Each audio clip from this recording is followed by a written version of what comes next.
All right, so today I'm in a little bit of a let's talk about it kind of mood. Everything's looking good. Everything's running good. I have to shout out my friend Andrew big time. Props that have not worked in a couple of years, like Eddie, are up and running. He fixed him for me today. Now that we've officially opened, it's more a matter of just kind of going back and tweaking and touching up. So there have been some updates between props working that weren't working, and I put out a few more pieces, like Betty's up on the wall and she's working. But let's go scene by scene and talk a little bit about it and maybe a little bit of the background behind what caused that scene. So this is called the scientific method. And as you can see, for obvious reasons, we have our mad scientists experimenting on all of their patients. They've been collecting inmates and experimenting on them, turning them into all kinds of creatures. Sometimes they even experiment on themselves, like Dr. Alun.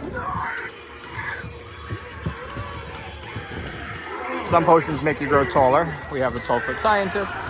I do still like this backdrop. I mean, it's not as good as actual wall panels. These are shower curtains that I purchased on Amazon, but they do kind of give that old abandoned building kind of vibe, which trickles over into the asylum. So even though these are two separate scenes, there's some similarities going on.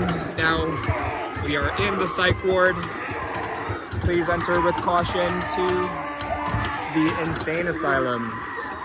And the scene is called, Are You Seeking Asylum? Those letters were created 2 years ago.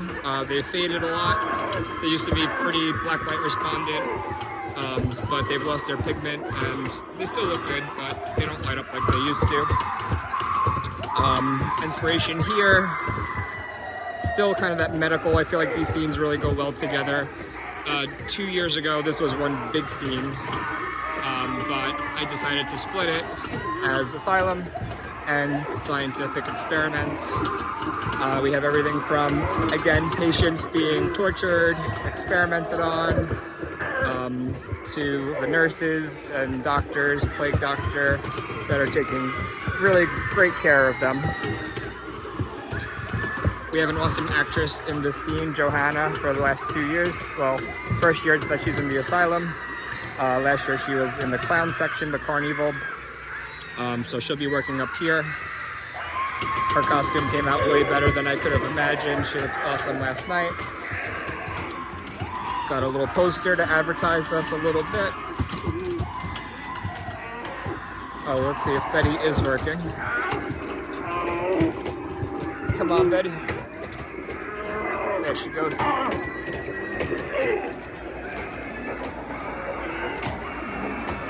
Oldie but goodie. She's still one of the best and one of the scariest in my opinion. We've upgraded a lot over the years. 3 pneumatic props. The grandpa, the asylum rocker, and this girl from Lowe's from last year as well. So we have one big air tank in the witch house that runs the air lines back this way to power those guys.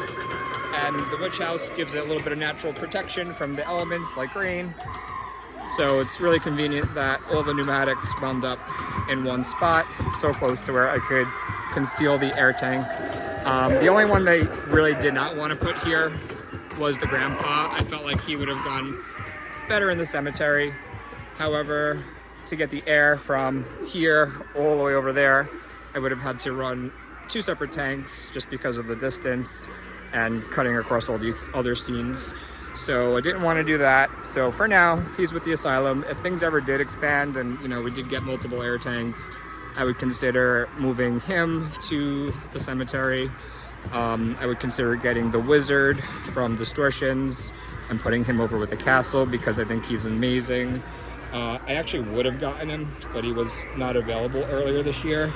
And by the time he did become available much more recently, unfortunately, I was out of money. So I could not afford him for the season, but maybe next year, right?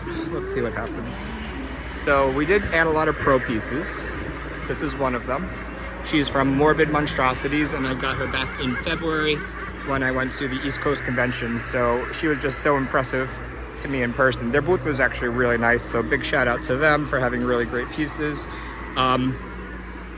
This is Witch Way, and it is the witch scene.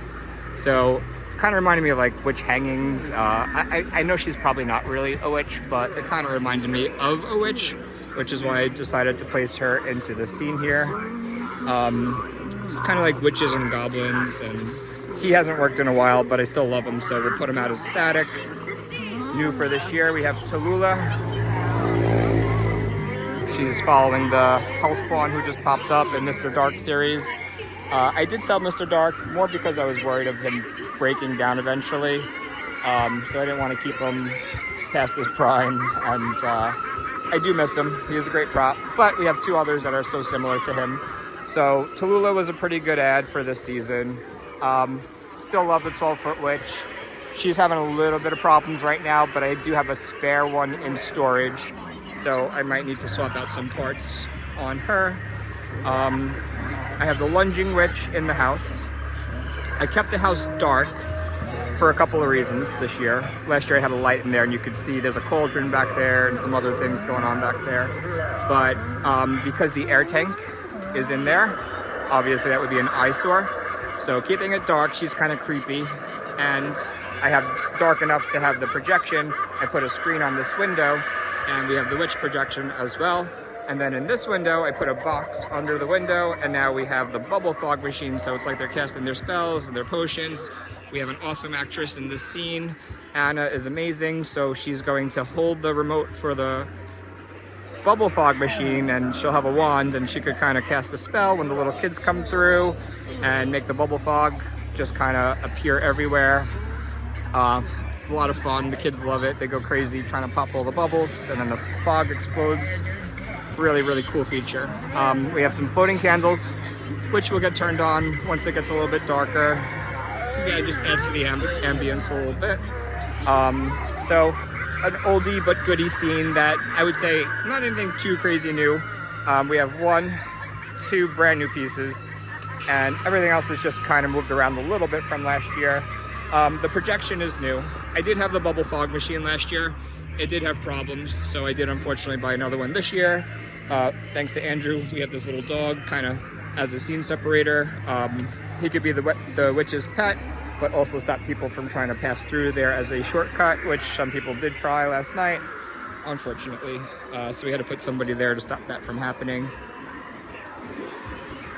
Pyramid scheme. This scene is totally new. I shouldn't say totally, because I did have the 12-foot mummy, and he was just part of the cemetery scene. But I guess you could say he was sort of the beginnings of the inspiration for this scene, because I knew that I wanted to get some of the new 12-footers like the Home Depot Reaper to put in the cemetery, and the cemetery didn't have much room for more 12-footers, so I said, let me take the mummy out and let's see if we can build a scene for him.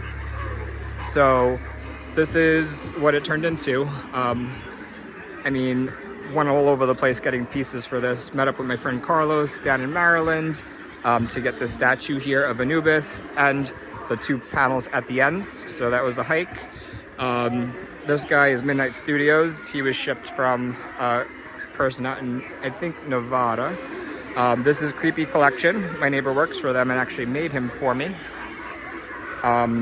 This was in the sewer. I felt like it was a good move to bring him over to the Egyptian scene. This is brand new from Unit 70. Costco mummy from last year, still looks really good, works great. We have such a variety of places that come together to make this scene, which makes it, in my opinion, really awesome. It's just such a collaboration from so many different artists. We have Gag Studios, actually, who produces the sarcophagus that you see in the back there. They also make that little guy in the corner over there. So a lot of different stores and a lot of different places just to make this one scene. I did personally create these pyramid walls, like them or not. I kind of love them. We even have a little bit of distortions at the end here with this guy that's shaking.